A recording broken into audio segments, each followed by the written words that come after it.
Hi everyone, today we'll be showing you a midpoint inspection. One of the biggest hurdles for home builders in Massachusetts and Rhode Island is getting a passing score on their HERS rating.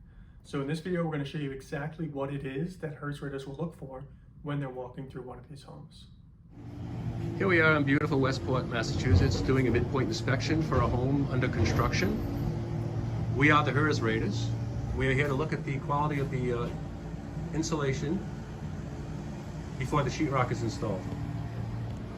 As you can see, they use spray foam insulation on all the exterior walls.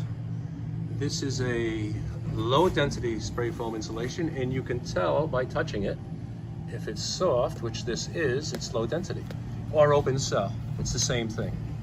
If this were very hard to the touch, it would be high density or closed cell. Closed cell insulation has more R value per inch than open cell. The beauty of spray foam insulation is that it air seals as it fills the cavities. As a HERS rater, what we look for when we do this midpoint inspection is how well the spray foam was installed. In this case, you can see that this is smooth and it's even with the surface of the stud. In other areas, there are voids. There are voids where it pushes in, where maybe less spray foam was used, it didn't quite fill the cavity. And these areas is what we don't really want to see. We hope to avoid these because these small voids, once the sheetrock is installed over this, these voids can fill with cold air and make the sheetrock wall feel cool to the touch. So we rather see nice and smooth and even with the surface of the stud like this. So this is a grade 1 install. This we'll probably look at as a grade 2 or possibly a grade 3. But one of the things we look for is we look at the bottom plate. The bottom plate is what sits on top of the plywood floor.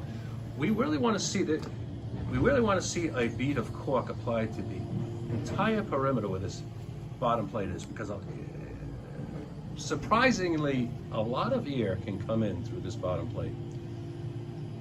So we like to see that corked, sealed. In this case they haven't done it yet, but we'll remind them to do it.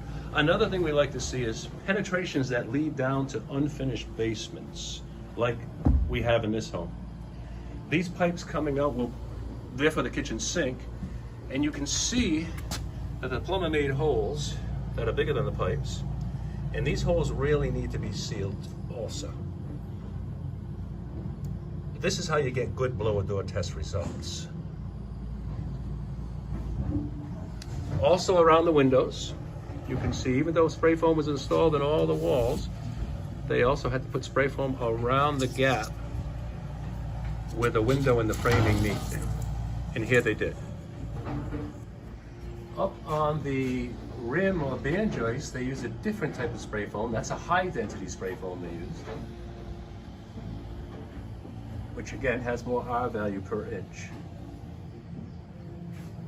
Going up the stairs to the second floor, in this particular home they included the attic space within the condition space. You can see, let's do this in such a way that you can see. I'm looking up into the attic and you can see that the spray foam insulation goes right up to the beak, which means that this attic will be inside the condition space. More and more people are doing this.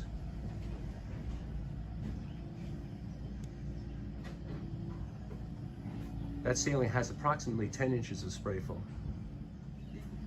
We also look at the windows while we're here, and we get both the U value and the solar heat gain coefficient value. The lower these numbers, the better the unit.